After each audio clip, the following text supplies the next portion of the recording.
రామ్టాక్కి తిరిగి స్వాగతం. నిన్న మిలాదున్ నబీ ప్రాఫెట్ మహమ్మద్ పుట్టినరోజు.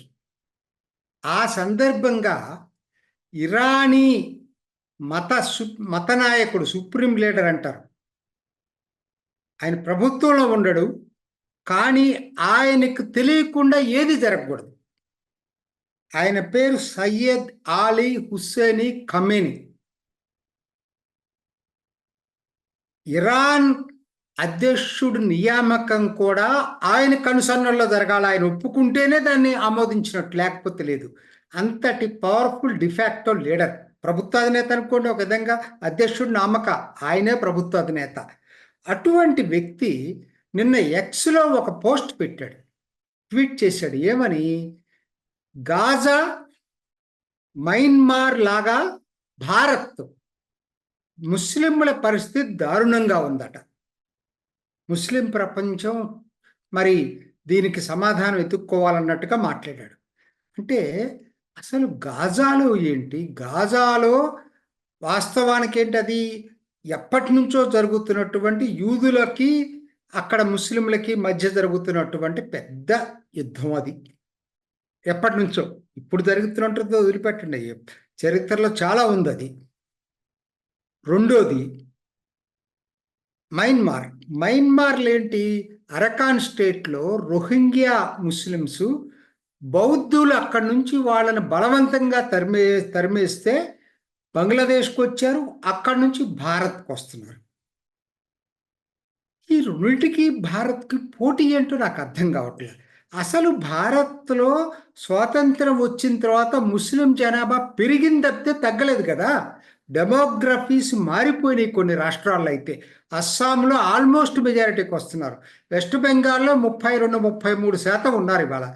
ఎక్కడ పట్టినా, జార్ఖండ్లో ఇప్పుడు వివాదం నడుస్తూ ఉంది. బంగ్లాదేశీయులు, రోహింగ్యాలు, అక్కడ డెమోగ్రఫీ మారుతుందనేటువంటి ఆదివాసీల ఇది తగ్గిపోయి వాళ్ళు పెరుగుతున్నారని చెప్పి నడుస్తూ ఉంది. భారత్లో ముస్లింల మీద మయన్మార్లో జరిగినట్టు, గాజాలో జరిగినట్టు అకృత్యాలు జరుగుతున్నాయా? అసలు ఏమన్నా అర్థం ఉందా దీనికి? భారత్లో ఎక్కడ జరిగినాయి? చట్టాల్లో మార్పులు, ఉదాహరణకు వక్ఫ్ బిల్ ఉంది, అది మతానికి సంబంధం లేదు. ప్రివిలేజెస్ ఇన్ని రోజుల నుంచి ముస్లిమ్స్కి ఏమున్నాయో అవి వద్దు, అందరూ సమానమని చెప్తున్నారు తప్పితే, కానీ అకృత్యాలు జరగడం ఎక్కడుంది ముస్లింల మీద? క్రైమ్ ఉందనుకో, నేరంలో అక్కడ ముస్లిమా హిందూ అనేది రాదు కదా. నేరస్తుడైనప్పుడు ఎవరి మీదైనా చర్య తీసుకుంటారు. అసలు ఎక్కడి నుంచి వచ్చింది ఈ ప్రచారం? ఇంతటి అబద్ధ ప్రచారాన్ని పనిగట్టుకొని చేస్తున్నారండి. ప్రపంచం మొత్తం చేస్తుంది భారత్కు వ్యతిరేకంగా. అసలు నిజం చెప్పాలంటే భారత్లో 3rd largest Muslim population in the world. నిజంగా వాళ్ళకి అన్ని అకృత్యాలు జరిగితే ఇన్నాళ్ళు, ఇది ప్రజాస్వామ్య దేశం, నియంత్రిత దేశం కాదు కదా, బయటకు రాకుండా ఉండే అవకాశమే లేదు కదా. ఎక్కడి నుంచి వస్తున్నాయి ఈ మార్పులన్నీ కూడా? అసలు నీకు ఇవాళ చూడండి, ఇప్పుడు కాదండి, ఖమేనీ మొదటి నుంచి మాట్లాడుతూనే ఉన్నారు. అసలు ఇరాన్ వీళ్ళే ప్రపంచంలో ముస్లింల మొత్తానికి ప్రతినిధి లేక, వీళ్ళంటే అసలు ఆ సున్నీలకి అసలు పడదు.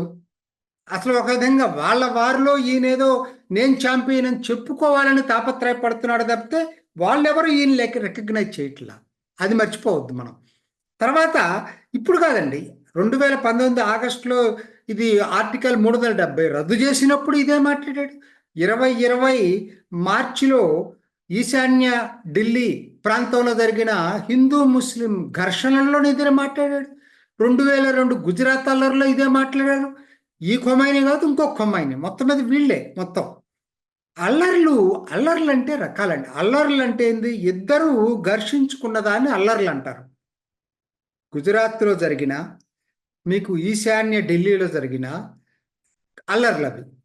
కాశ్మీర్ ఆర్టికల్ 370 అనేది మన రాజకీయ నిర్ణయం, భారత పార్లమెంట్ నిర్ణయం. అది దాన్ని క్వశ్చన్ చేసే అథారిటీ ఖమైనీకి లేదు. యాక్చువల్గా వన్ సైడెడ్గా జరిగే మారణ హోమం, ఓచకోతని ఏంటంటారో తెలుసా?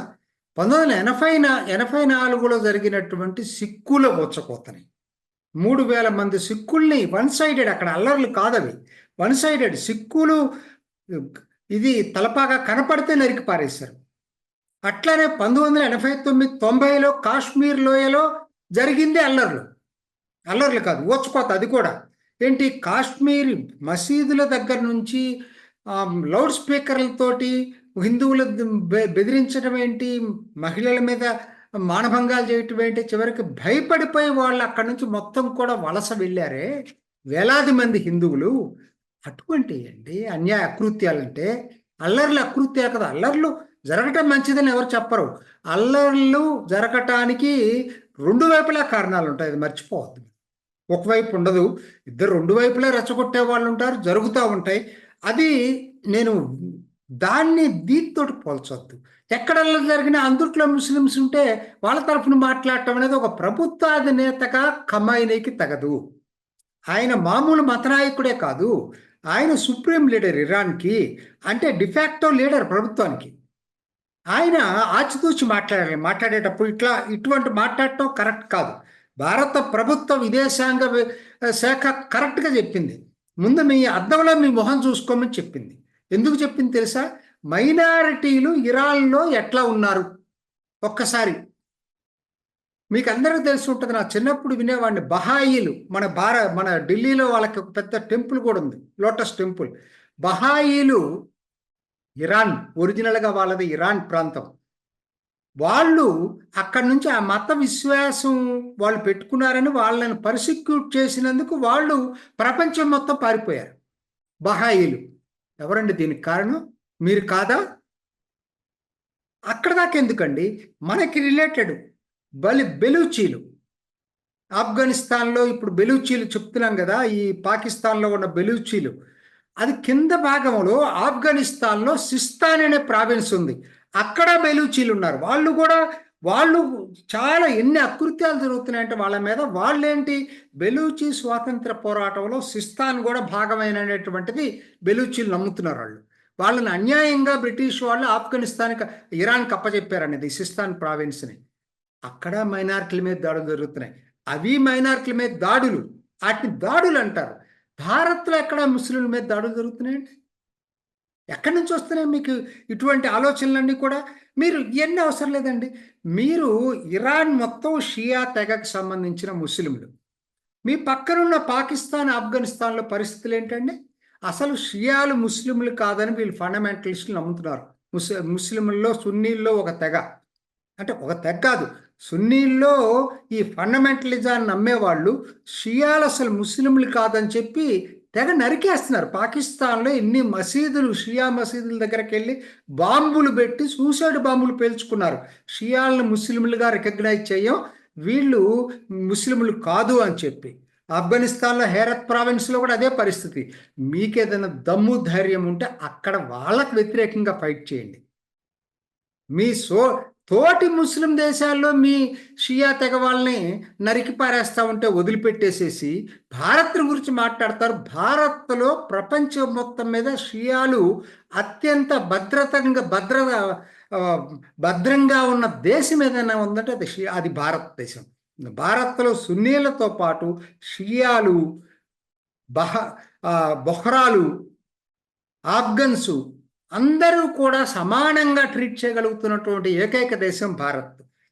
ఏదో ఎవరో మీకు ఇచ్చిన ఇన్ఫర్మేషన్ పట్టుకొని ఏది పడితే అది వాగితే అది ఎన్నాళ్ళు సహిస్తాం? ఇది ప్రతిసారి భారత్కు వ్యతిరేకంగా రెచ్చగొట్టడం, ఇక్కడున్న ముస్లింలు రెచ్చగొట్టడానికి ఏ విధంగా చూడాలి అసలు? అసలు భారత్ ఎందుకు ఇరాన్ గట్టిగా మాట్లాడదు? ఏంటి సాఫ్ట్? మన బ్రిక్స్ దేశాల్లో సభ్యత్వం కావాలంటే మనం అడిగాం ఇరాన్ తరఫున, ఇరాన్కి సభ్యత్వం ఇవ్వాలని కోరింది మనం. అయినా వాళ్ళ కృతజ్ఞత లేదు. వాళ్ళు మళ్ళీ మనకు వ్యతిరేకంగా మాట్లాడుతూ ఉన్నారు. ఎప్పుడు మాట్లాడుతూ ఉంటాడు అతను, ఆ ఖొమైనీ. ఈ ఖొమైనీ కాదు, ఇంకో ఖొమైనీ, ఆయన పేరు కూడా ఖొమైనీలే. సో ఏంటంటే ఇది అసలు నన్ను అడిగితే ఇంకొకటి కూడానండి, అసలు ఎందుకు వెళ్ళాలండి ఇల్లు? ఇక్కడ షియాలు ఇక్కడ నుంచి కాశ్మీరు, కార్గిల్ ఇక్కడ నుంచి ఏం చేస్తున్నారు, ఎడ్యుకేషన్ కోసం అని చెప్పి ఇరాన్ వెళ్తున్నారండి. అక్కడి నుంచి పూర్తిగా ఫండమెంటలిస్టులుగా తిరిగి వస్తున్నారు.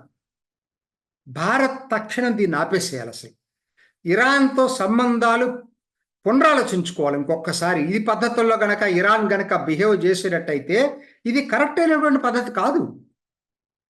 ఇప్పటికే ఇరాన్ని ప్రపంచం మొత్తం రోగ్ దేశంగా ప్రకటించింది. అది అందరికి తెలుసో లేదో.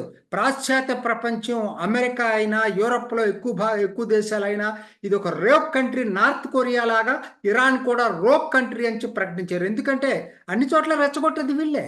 గాజాలో రెచ్చగొడుతుంది వీళ్ళే, లెబనాన్లో రెచ్చగొడుతుంది వీళ్ళే, యెమెన్లో రెచ్చగొడుతుంది వీళ్ళే. మనం చెప్పట్లేదు, తోటి ముస్లిం సోదరులు చెప్తున్నారు, సున్నీలు. అటువంటిది వీళ్ళు ఇవాళ వచ్చి మన దగ్గరకు వచ్చి ఇటువంటి వ్యాఖ్యానాలు చేస్తుంటే ఎట్లా సహించాలి? వీళ్ళతోడు అసలు ఆ ఓఐసీ అని ఒకటి ఉంది, ఆర్గనైజేషన్ ఆఫ్ ఇస్లామిక్ కోఆపరేషన్. 57 దేశాలు ఉంటాయి దాంట్లో. 48 దేశాలు ముస్లిం మెజారిటీ దేశాలు, మిగతా ముస్లిం మెజారిటీ దేశాలు కదా, అయినా వాళ్ళకి సభ్యత్వం ఉంటుంది. కానీ ప్రపంచంలోనే 3వ అతిపెద్ద ముస్లిం దేశమైన భారత్కు మాత్రం సభ్యత్వం ఉండదు ఓఐసీలో. రష్యాకు సభ్యత్వం ఉంటుంది, మిగతా చాలా దేశాల సభ్యత్వం ఉంటుంది, భారత్కు మాత్రం సభ్యత్వం ఉండదు. ఎందుకంటే పాకిస్తాన్ వ్యతిరేకిస్తుందట. అసలు ఏంటి ఈ మతం పేరుతోటి కోటాలు ఏంటండి? మరి అట్టయితే ప్రపంచంలో కల్లా అతిపెద్ద క్రిస్టియన్స్ దేశాలు ఉన్నాయి, మరి వాళ్ళ కూటమిగా ఒక కూటమి పెట్టలేదే క్రిస్టియన్ కంట్రీస్ అని చెప్పి. అట్లనే బుద్ధిస్టులు చాలా దేశాలు ఉన్నాయి, బుద్ధిస్ట్ దేశాలు, వాళ్ళ కూటమి పెట్టలేదే. అసలు ఈ భావన ఏంటి? ప్రజలందరూ ఒకటి, దేశాధినేతలు కలవాలి, కానీ మీరు ముస్లింలు ఎక్కడున్నా ఒకటేననేతుండో కూటమి పెట్టడం అనేదే అసలు చాలా పెద్ద డేంజరస్ పరిణామం నా దృష్టిలో నాకు అనిపిస్తూ ఉంది. ఇప్పటికైనా ఈ ప్రచారం ఇరాన్ గనక మాలుకోకపోతే మాత్రం భారత్ ఇరాన్ను కూడా రోగ్ నేషన్గా ప్రకటించి సంబంధాలు తెంచుకోవాల్సినటువంటి అవసరం ఎంతైనా ఉంది. ఇది ఈనాటి రామ్ టాక్. ఇంకొక ఎపిసోడ్లో మళ్ళా కలుసుకుందాం. నమస్తే. మీ అభిప్రాయాన్ని కూడా కామెంట్ బాక్స్లో తెలియజేస్తూ ఇలాంటి ఇంట్రెస్టింగ్ అప్డేట్స్ కోసం మా ఛానల్ని సబ్స్క్రైబ్ చేసుకోండి.